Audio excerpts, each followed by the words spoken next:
hardest question first. What is your ticket name and who are the members of the ticket? So we're Sheikh Farani and our members are myself, Luke Mesterovic, Luke, Christine Lai, Ethan Floyd, Bipashka Chakraborty. Can you say that? Chakraborty, Bipashka Chakraborty. Continue the list. Okay. So it's you just get how to say someone's last name. Well, I forgot which ones we've said so far. I was just counting them off for you. You can start again. Okay, Alright. cool. I'll re-ask the question. What's your ticket name and who are the members of the ticket? Do you want me to do it this time? You can do it this time. Okay.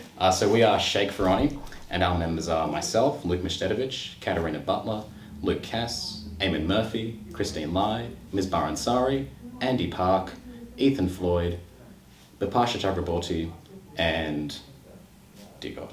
Oh no. Are we going to have to do this a third time? It's Veronica Lennon. It's Veronica Lennon. Because I knew I fucked it. Veronica I jumped to It's fine. You'll Take have three. this all year. take 3. I just advertised them in my mind. What is your ticket name and who are the members of your ticket? So we are Sheikh Farani, and our members are myself, Luke Mesterovic, Katarina Butler, Luke Cass, Eamon Murphy, Christine Lai, Ms. Ansari, Veronica Leonard, Andy Park, Ethan Floyd, and Bipashka Chakraborty. Are any of those people, the members of your ticket, part of a USyd faction or political party? I'm Kat and I'm... Oh god, I'm like blanking. I'm Kat and I'm... A I don't know member how of to say. SLS? Yeah, you're a okay. member of I'll just SLS. say I'm Kat, I'm a member Yeah. of SLS. Sorry, just for the purpose of the recording, would you mind saying that with what SLS stands for? Yeah, so I'm Kat, I'm from Sydney Labour Students, Socialist Labour Students. Fuck me. Sorry. Isn't it Sydney Labour students? No socialist. No. I thought it was Sydney. We're so far divorced from Stupol that I just don't know. I'm pretty sure it's social. Yeah, socialist. You're leaving Yeah, the check- faction, aren't you? Yeah, this is Um, why, because I can't even remember what it's called. So you're leaving the faction. Are you leaving the Labour Party as well? Probably, yeah. Okay. Cool. I'm Luke Mesterovic. I'm in Student Unity. I'm a member of the Labour Party. I'll leave Student Unity, but I will remain a member of the Labour Party. Eamon Murphy and Andy Park, both members of Switch, and they've said they will leave the faction if they are to do any Stupol-related coverage. Does anyone else have previous affiliations to a faction? Ms. Ansari used to be involved in Grassroots. Was Luke Cass ever part of Switch? Switch Online? Never. Yeah, no. No one else is part of a faction, or has been. Okay. Ethan Floyd is part of the Labour Party. Ethan Right. We might just also get you two to introduce yourselves. So if you just want to say your names, what degree you're studying, that kind of thing. Cool. I'm Kat, I do Med Sci and French. I'm in second year. I'm Luke. I do Politics, International Relations with a major in theatre in my second year. Why did you nominate to edit Honi Soit? Yeah, both of us have loved Honi Soit since we started at uni. We've contributed a lot, and we believe we have a pretty strong vision of what we want Honi Soit to be like next year. Yeah, I think it's just, as the only weekly student publication in Australia, it's like to be involved in any capacity is so exciting. And as an editor, I think there's just so much opportunity as a medium to really experiment with that and have fun with that, and also use the as serious as it is in order to hold management accountable in a way that other student publications like Tharunka or Vertigo simply don't have the resources to do. So I think Honi Soit has such a big obligation for students all across the country. That's why it's so exciting to be a part of it, and hopefully, well, I would say hopefully, but now have a chance to be editor. In one sentence, what is your vision for Honi? One sentence. Do you want to do the first half? I could do it. You do the, okay, I'll do the serious Maybe bit. just one and of then you do- answers. Yeah, okay, I'll answer You this. do it. Our vision for Honi is, in one sentence, something that is bold, provocative, cultural, whilst holding management to account with our radical student voice. What are your 3 most important policy commitments?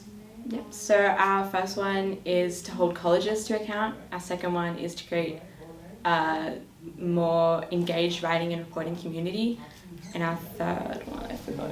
Our third one, you're like doing a Rick Perry moment in the 2012 Republican primary. What's the third one there? Third one, I would say, is maintaining the radical student voice. Yeah. So firstly, briefly, how would you describe your ticket's political orientation? Everybody identifies as left of centre. Everyone sees and is in agreement with Honi being a radical student voice and in upholding that history that it has into the future. Could you just quickly elaborate on what does it mean to be a left-wing student paper, and broadly what would it mean to be progressive as a voice on campus? So being a left-wing paper means supporting the strikes, it means reporting on the shortcomings of management, it means holding colleges and other institutions to account, it means reporting on what's going on at other universities for the broader world of students and education, and it means representing student voices and ideas that are kind of provocative and not the mainstream at all. What is the most important issue that's facing young people in Australia right now? That's a good one. Yeah. I mean, can I say the future? Because I mean, the trajectory that the world is heading in is ultimately the most pressing issue for young people, whether it's the lack of action on climate change, whether it's the ongoing effects of neoliberal reforms. The rise of the extreme right. Yeah. Yeah. I would say if I had to dial it down to a single issue, I would say climate change. I would agree. Yeah. Okay, cool. And how do you plan on addressing that using Honi? Yeah, absolutely continuing the strong news coverage that has gone on, contextualizing it within the world of science, within the world of politics, making sure students have an idea of like just how destructive climate change will be and has been already, like covering massive natural disasters and just the complete deterioration of, life as we know it. Just a bit dark, but absolutely needed. So moving on to another question. This is the second time the last few years that an Honi ticket is being elected unopposed. Given students haven't had the chance to engage in your vision, how can you be sure you're serving content that there's an audience for? How do you know what students want if they haven't voted on it? Yeah, that's a really good question. I think that the contestation last year was so fierce that it did give students an opportunity to give feedback on the paper and to engage a lot more with student elections. And it's a real shame that we weren't contested this year because we would have loved to prove ourselves really. Yeah. But I think just kind of working off what has already been done. I mean, we also want to have a greater presence on campus and hold things like fortnightly or weekly meetings and office hours, just to have more of a presence in the community and welcome feedback. Yeah. Foster a culture where people, if they don't like what we're putting out, feel comfortable speaking to us, and then we can work from there. We might get into some more specific questions about your approach to editing Honi. Which Honi ticket over the previous decade or so do you see yourself as being most alike to, and why is that? Because I think there are aspects of different tickets that we've really appreciated. Yeah, so when it comes to college coverage, Wet was fantastic. So Marnie True and Natassia Chrysanthos wrote so much good college stuff, and there's been a lack of that recently. You can attribute that to defamation risks, the institutional power these colleges hold, and so it's hard to give a particular reason as to why there's been a decrease in that. But in our college policy, specifically Wet. In terms of visual imagery, Bloom, definitely. Loved Bloom, as well as their creative side of the paper in terms of creative writing as well. Sem 1 of Bloom, in terms of just Beautiful. that front broadsheet, was fantastic. Issue 1 with the pixelated F23 was a standout fantastic. for me. Also, I loved Kate's coverage of obviously the strikes and what's going on in USyd management. I think that like the deep dives into how our money's being spent is so important. So there's a lot of awesome stuff to build off in the past couple of What years. you guys have done great is like looking at Honi as the student publication for higher ed all across Australia, because again, as the only weekly student publication, we kind of need to pick up the slack that other students, and so we'd like to actually invite other people from other unis to contribute, whether it's from UTS, UNSW or elsewhere. Just quickly on the Bloom front page, would you be wanting to return to the image-only front page? We'd be willing to. We'll talk about with the entire ticket, but that is in the works. Yeah, Honi Soit, main headline, beautiful. Are you aware that Bloom quite intentionally moved away from that? Yeah, so they moved into that in Sem 2, but honestly, we liked it in Sem. Personally, I love the Sem 1 thing. Yeah. Looked really clean. Anyway, that's a discussion. Okay. Honi relies on funding through SAF, which has to be renegotiated every year. If, hypothetically, hopefully not, the university decided to halve Honi's budget, how would you respond? Would you cut print editions? No. We'd revert back to the 5k salary, unless it's being halved to a 2,500 salary. So just to clarify, the 5k salary is still the default? So if it gets halved to 2.5k, I feel like we caught the salary loss. Yeah. No one wants less print editions. So if an article was particularly controversial, how would you decide whether to upvote it?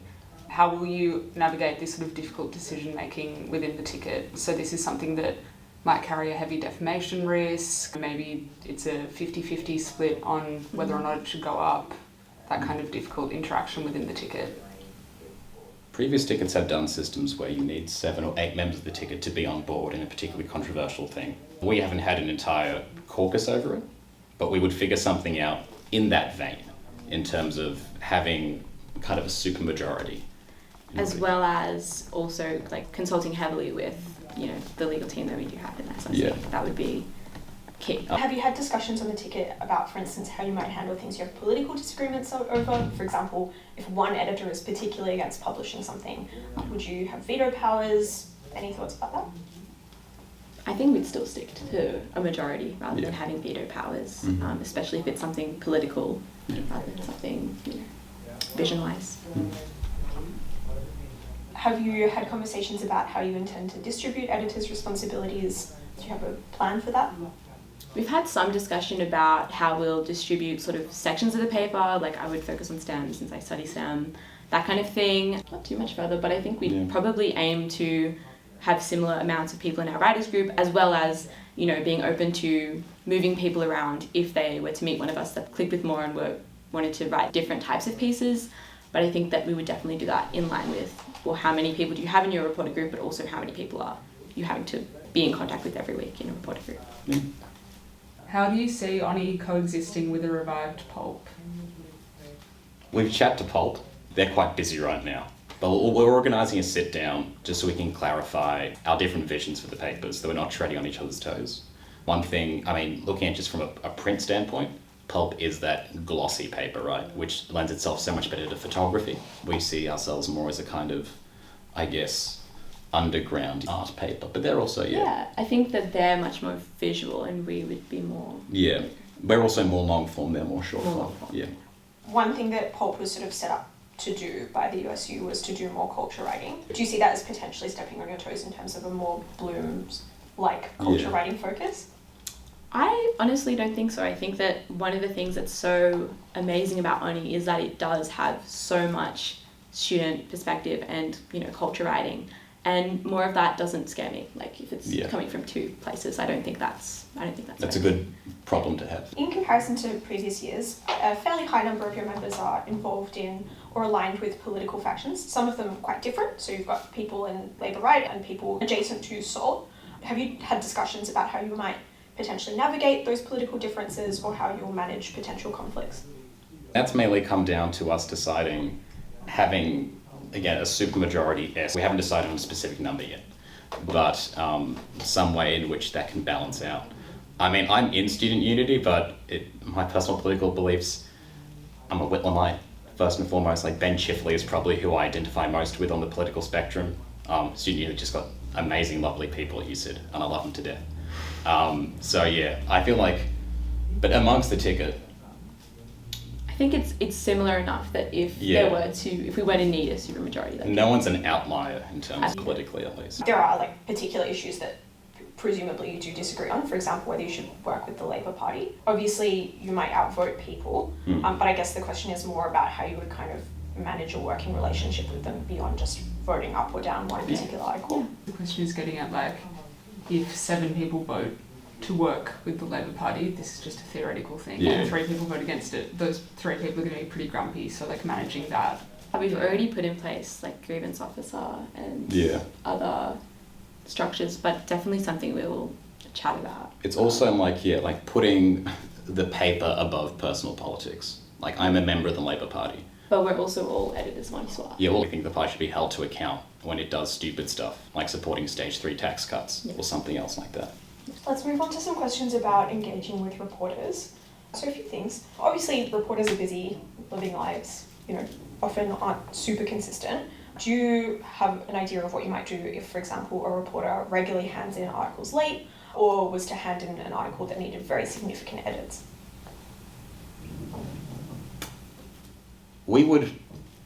hopefully know everybody personally. This is what we're aiming to do with our twice weekly meetings, get to know them on a personal level, see them regularly. And so you'd hope that with that personal connection, we'd sit them down, we'd talk, go through it in the most polite, friendly, but also firm way possible, because Honi is a serious commitment. And I think that also with that being understanding of the fact that obviously riders are unpaid, and we are paid to chase them up, so kind of having that balance of being like, we can push this back, but like you do have to hand in your writing at some point, and if you are gonna hand in something that's not up to scratch, like we can, work on it, but it needs more work. We'd be keen to speak to former editors regarding finding strategies for that. So you have quite a number of really great but possibly ambitious policies for engaging reporters, so I just wanted to ask about them a little bit. Yeah. So as you noted then, you're keen to know every reporter personally. Currently there's about 250 people in the Honi Reporters group. Yeah. You also noted that you want to do twice weekly meetings with the reporters. Usually the Honi week looks like a 3-hour meeting on a Tuesday for us, doing a pitch meeting Saturday and Sunday, working on layup during the week, editing articles, doing your own articles and class. Where do you intend to find time for those twice weekly meetings? Our plan was to do the twice weekly meetings. Each of them would be 2 hours long, roughly. Hopefully catching people. Someone's got a tutor or lecture, they can come to an hour of it at the least. I personally will be deferring next sem. I know other people are doing... Many people are going, most of us are going part-time, which is we're really lucky to do. I think also, having roster systems so that like not every editor is spending 4 hours. Like if someone's, editor-in-chief, maybe not. We could break it into those. halves. An editor goes to the one where their reporters will be at, etc. I guess another question is, obviously students are really busy and often not on campus. Do you envisage these twice weekly meetings being well attended, or do you think that's a commitment that might be quite difficult for a lot of students? Students don't have to come. It's not going to be a binding thing to be a reporter, you have to come. But I know something that really stuck out to us in making this ticket was Eamon Murphy was the only person I knew beforehand. We knew each other from each other's writing, but we never met personally, and I think all of us would have jumped at the opportunity to meet each other more. Again, like the drinks nights are great, but they're so sporadic, and if you couldn't make it then, and it's like, it's so hard to get it going. So this is something, a clear, concrete policy that we can commit to, and if we fall short, it's even easier for people to call us out on it. I guess a quick follow-up question is, a pretty frequent thing I think that happens with Honi is that there are particular reporters who contribute more than others and who are more involved, which can lead to clickiness and to, editorial teams favouring particular groups of people, with other people not feeling like they have a huge ability to get involved. That's obviously something which locks people out of the paper and is quite unfortunate. So do you have any plans about how to include reporters who might not feel comfortable coming to those meetings or might not be as actively involved as the people who would show up?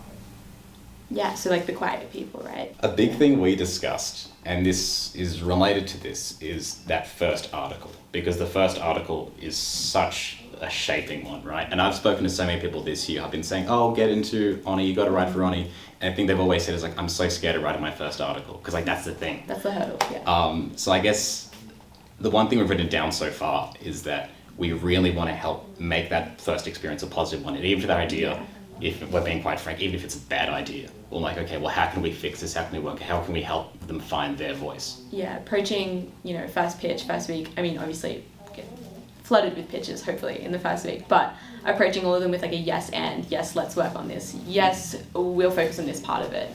That kind of thing. Yeah, so as a follow-up to that, Honi, not every year, but certainly this year has pretty routinely received at least 10 more pitches than we could fit in the paper. And obviously some of them necessarily have to be turned down. If you have a process of yes and, those carry on and you get an increasing surplus of potential articles. Yep. So have you thought about how you're going to deal with pitches that you really do just need to turn down? We have discussed the possibility of doing online only articles if the reporter consents to that.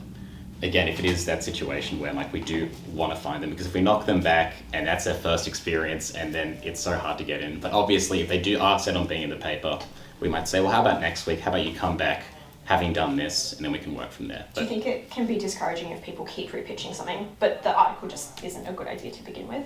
That can be hard, and we'd be honest in that situation, but... Yeah, but I think hopefully everyone has something to say, and you can hone in on one element of it, or just say, hey, this is okay, but maybe what about if you wrote about this instead, and kind of prompting them to move in a different direction. Yeah. You note an interest in covering the New South Wales state elections. What will your approach be to that?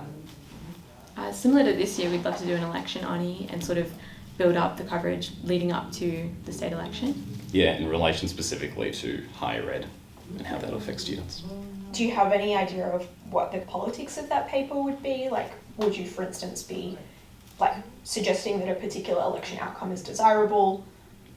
We'd highlight, in a similar way, a big thing for us is explainers. That's what we're in, both in like StuPol, but also for New South Wales election. Laying out each of the parties and making perfectly clear what their policies are in higher ed. And I think focusing, like talking about higher ed, but also just like what is good for students, you know, the kind of policies that will affect students the most.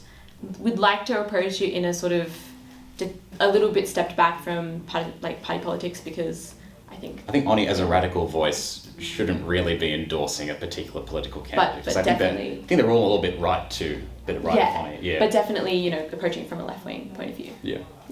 You also note in your policy statement you're going to introduce a higher education section on the website. This currently exists as the university category. How will this new section be different? Oh, so it would be more of like a compilation of the different sort of policies that exist. So university at the moment also includes, like, as I understand it, like perspective pieces on uni? No, so that's campus. Oh, so campus is like usage-centric kind of perspective and culture stuff, and then university is like university news, higher ed news. Yeah, this got born out of an idea to create like an enterprise bargaining portal as well. Sort of following much more analytically, just sort of all in one place rather than, you know, things that are happening week to week, but compiling, you know, policies. How bargaining's going in other universities. Yeah. So what does that look like beyond like just a section on the website? Yeah, I think that policy was worded pretty poorly, if I'm going to be perfectly honest. And this is Luke Cass's brainchild, but it's the idea of having this updating, like daily updated.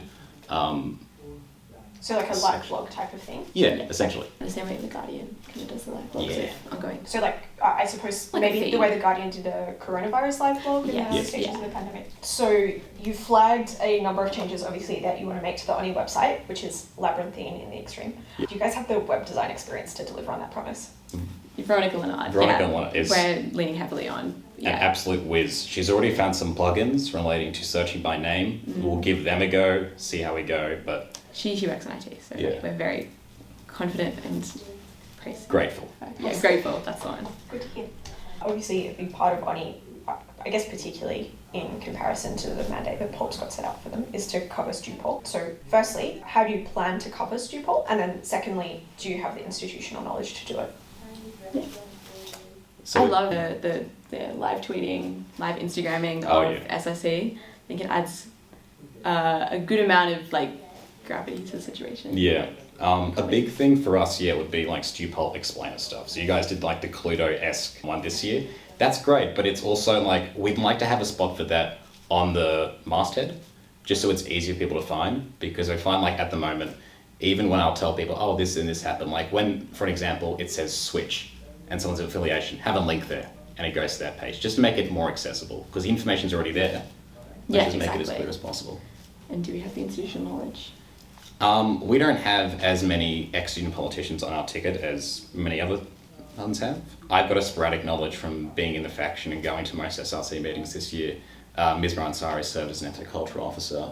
Eamon's welfare. So we do believe we do the institutional knowledge, and wherever we have fallen short in the quiz, we have 3 months to prepare for NatCon. And and that'll be a baptism by fire. Yeah. Do you have any, like, I guess, in terms of that 3 months, have you planned out, like, what you're going to do, how you're going to distribute that responsibility? Because I think, you know, even on tickets with, you know, maybe more ex-StuPol people, there's often quite a disparate level of StuPol knowledge across the ticket. So have you got an idea on how you'll upskill across the ticket or what that will look like? Haven't discussed that, to be honest. We were focusing on this before we started focusing on, Maybe a bit short-sighted since we were, you know, that's something to discuss. But yeah, absolutely. Make a timetable. Quizzes. Planner. A sizable chunk of your news coverage has been protests, and without Luke Cass's contributions, you only have 4 news articles that are not protests between the 9 of you. 6 of you have never written non-protest news. Your policy statement points frequently to your news writing experience, but thus far you haven't shown much interest in proactive news as a ticket, outside of just Luke. How can Oni readers trust you to fulfil your election promise of news writing? Christine's written a fair bit of news. I think what we're getting at is protest news, although great and important, kind of comes from prompts and is quite formulaic, and often editors support reporters in that quite closely. So looking at more proactive news writing, of which the other 9 of you have only done 4 news articles altogether. Yeah, I think it'll be an important part of, our handover, and as we start building up networks through which we can get news opportunities, reaching out to other universities and SRCs, as well as working hopefully closely with activists. I think that will definitely, obviously something we need to build on. Because Luke Cass is our news guy. And when we were discussing editorial divvying up, Luke will be front and center with news. But I think it would behoove us to write some news in the meantime as well. Yeah, although one thing we are keen on is especially with new writers, because so much of the news is written by editors, finding a way to bring new writers on board to be involved in that as well, even if it's in a co-writing capacity. Yeah, that's super important. I guess just as a note, a lot of news, in order to break it, is quite speedy. Yeah. So do you guys have a plan about how you do that or navigate that? Well, we'll have a group chat full of people. We'll have a Facebook page, much in the way Oni does now, relating to news, and we'll say, for today, anybody willing to co-write an article about this? And they'll send the information, do it together. I think co-writing would be a great way to get people the news basics and foundations, and then hopefully they can find their own leads. But I think also, obviously, recently there's been a lot of breaking news that's come straight out of Oni and has gone then from Oni onto SMH and stuff. And I think that needs, in those situations where the stuff unfolding on campus has to be, oh my God, I'm at this thing, I'm going to write about it. As editors, we have to be sort of on the ground as well. Yeah, 100%. This year, Oni moved pitch meetings half a week earlier to give writers more time to write. Do you plan to continue this schedule? Yes. I like this schedule. It's good. Gives more time for us to follow up as well. Do you plan to continue the weekly STEM and environment section? Yeah, I'd love to. That section kind of does take a bit more proactive effort to fill, because it's kind of hard to write STEM news. Oftentimes it's not just opinions that you're chucking out there in the world. Have you got a plan as to how you're going to source those articles to fill that section? Yeah, I think that there were really good prompt lists this year for STEM articles. I think that those were important in just showing students who are interested in writing for STEM that there is STEM news and it is kind of interesting and exciting, especially stuff like James Webb Space Telescope and all these exciting developments. I think that is really key in just getting stuff into the paper. And then myself, I started off just filling prompts, and then I was like, well, what about this really cool thing? And I think that gives writers confidence as well. Well, something we mentioned with our twice weekly meetings, one would be at PNR. And so hopefully we get engineering STEM students walking around and seeing that huddle of people by a table and then wanting to be involved. In your policy statement, you note a desire to revive Indigenous Oni. Given that's an autonomous publication, meaning it's made by the collective, how will you do that if the collective is inactive? We recognise that there hasn't been a convener officer for that position recently. So we wanted to make sure that now with that position filled for this term at least, we'll wait and see after rep select how that looks, that it does happen and that we can do whatever we can to accommodate that. This is really a brainchild of Ethan Floyd, who in his capacity as editor and as a First Nations person really wants to see Indigenous Oni come back, and I think he really wants to support whoever ends up hopefully in that position to make it happen. Many of your policies have either been seen in previous years or set out to continue things that are sort of standard practice in Oni or were before COVID, things like an awards night, that sort of thing. What sets you apart from previous tickets if a lot of your policy sort of sets out to do more of what previous tickets have done?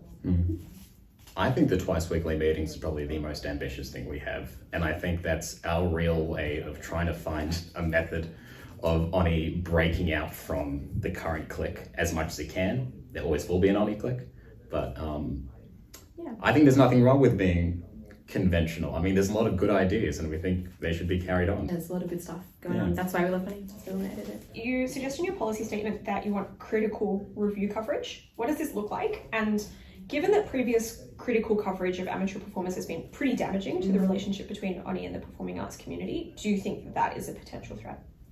Yeah, I think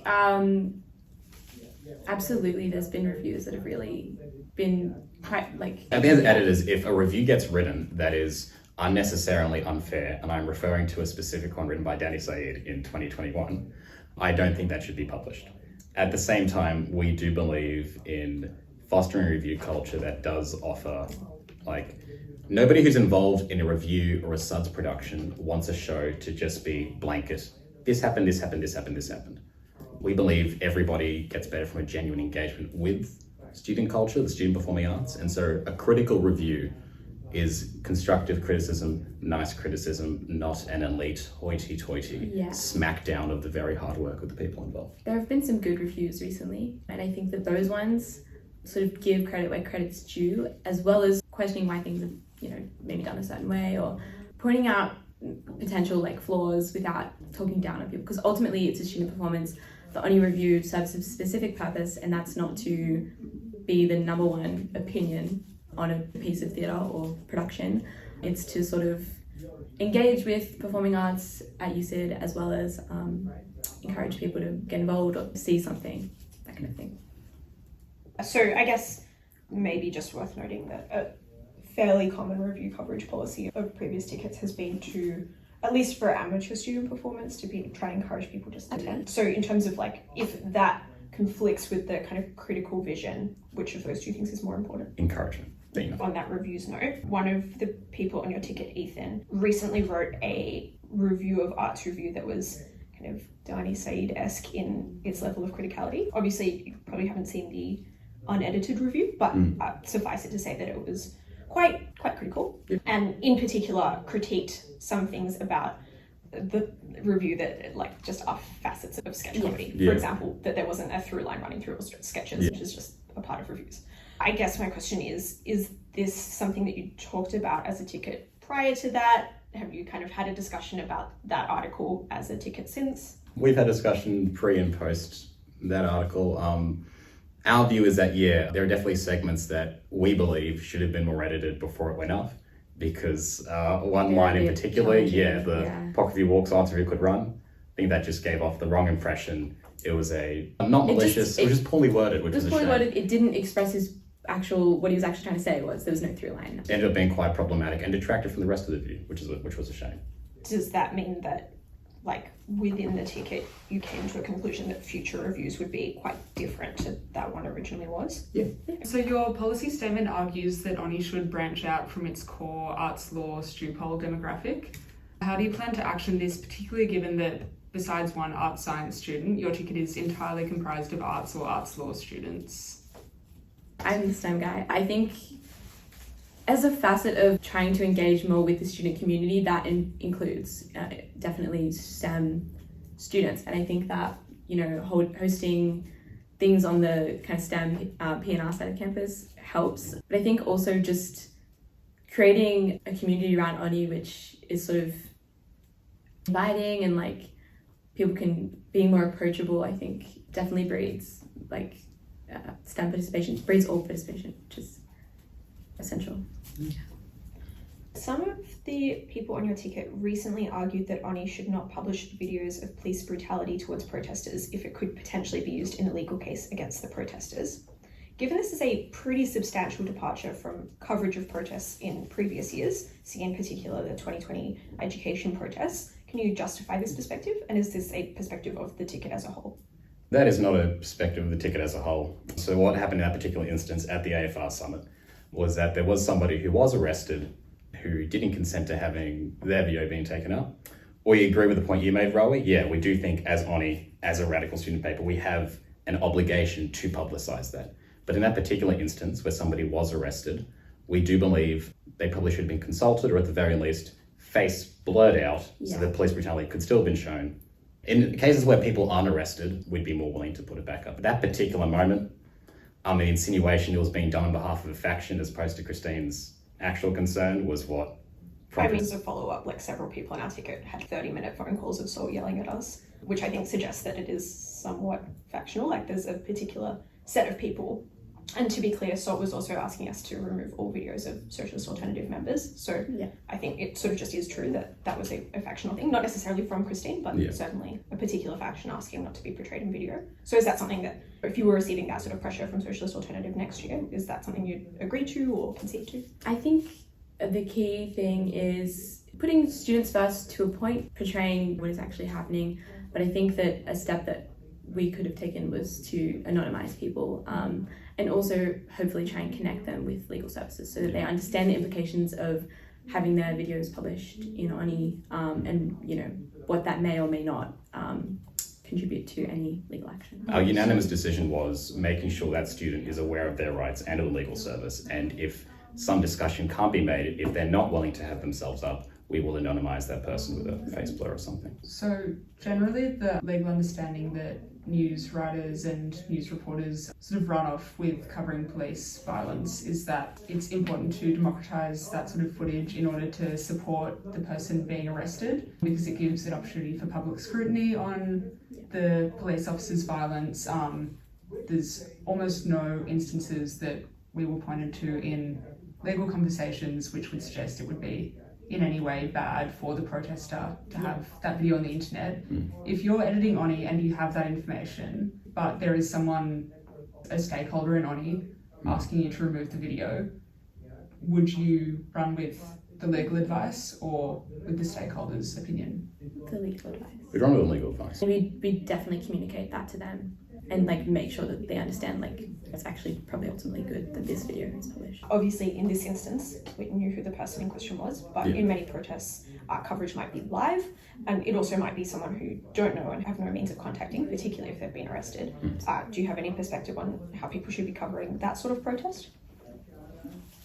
Could you repeat the question? So lots of the time you don't actually know who the person is, and you might be covering it live, which means you don't have a lot of control of what parts of footage get broadcasted.